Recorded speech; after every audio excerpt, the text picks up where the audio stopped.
It starts, as so many good horror stories do, with a woman bleeding and confused on the floor of her own home.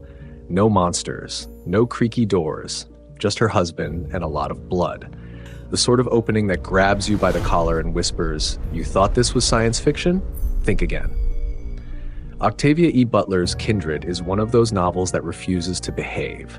Published in 1979 and still smirking at genre boundaries to this day, it masquerades as a time travel story, but quickly reveals itself as something far messier, far angrier, and far more honest than anything the sci-fi label usually gets you. Butler, who by all rights should be canonized in whatever secular literary sainthood exists, doesn't waste time explaining how time travel works. Because really, who gives a toss? The point isn't the how, it's the why, and more importantly, the what it costs.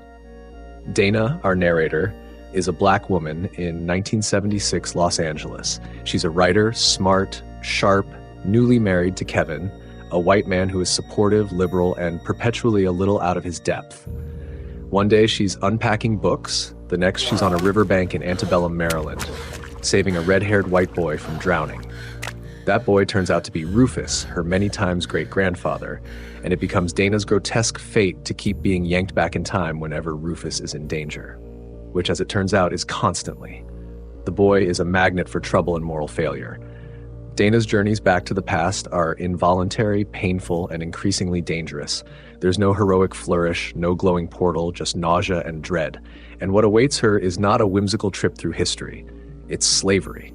Literal, brutal, unflinching slavery, complete with beatings, rape, forced reproduction, and the kind of psychological warfare that modern audiences like to pretend happened in another reality. Butler doesn't allow that luxury. The genius of Kindred lies in its refusal to sanitize.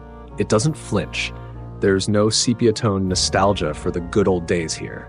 Dana's encounters with Rufus evolve from confusing to infuriating to devastating.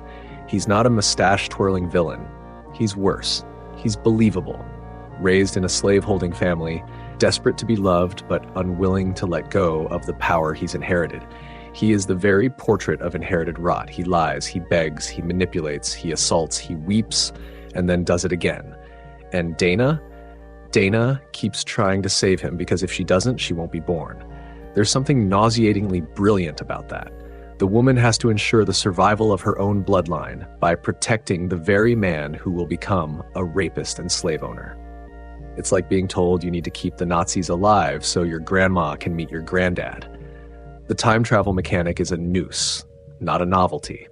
Kevin, the husband, gets his own accidental trip back in time and, predictably, doesn't quite grasp the full horror. He has the benefit of being white and male, two currencies that spend very well in 1800s America. He hides out, tries to help, but the dissonance between their experiences stretches their marriage across centuries.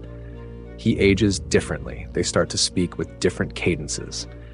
When he tries to explain what he's seen, Dana listens like someone who already knows how history works and is tired of men discovering it for the first time. Dana herself is the book's moral center, but even she is not spared the slow erosion of slavery's logic. She finds herself lying to protect people, justifying horrors as survivable, if not exactly forgivable. Every compromise she makes feels like a fresh wound. By the end, she returns to the present permanently marked, mentally, emotionally, and physically. Her arm, which disappears into the wall in the book's chilling final moment, is symbolic as hell. You can go home, but you'll never be whole again. It would be easy to call this novel brilliant and just stop there, but that doesn't do it justice. Kindred is one of those rare books that tells the truth with a straight face and then dares you to look away. It isn't subtle because history wasn't subtle. It isn't kind because slavery wasn't kind. It's as though Butler looked at the American education system and said, "You're not going to teach this properly, are you? Fine. I'll do it myself."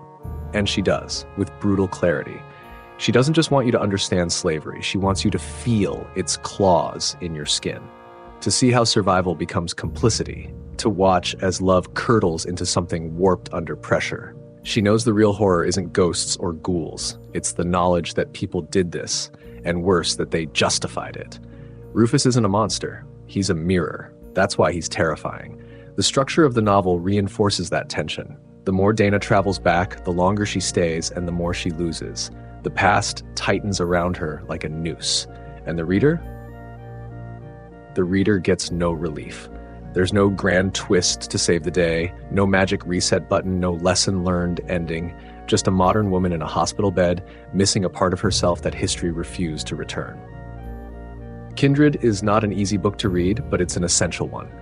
It's a slap in the face to historical amnesia and a gut punch to those who think the past is past. It remains so horrifyingly relevant, you'll want to scream. But Butler doesn't let you. She makes you sit with it.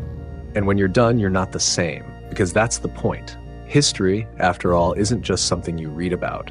Sometimes, if you're unlucky, it reaches through the wall and grabs you by the throat. Octavia Butler's Kindred is a profound and challenging novel that I highly recommend.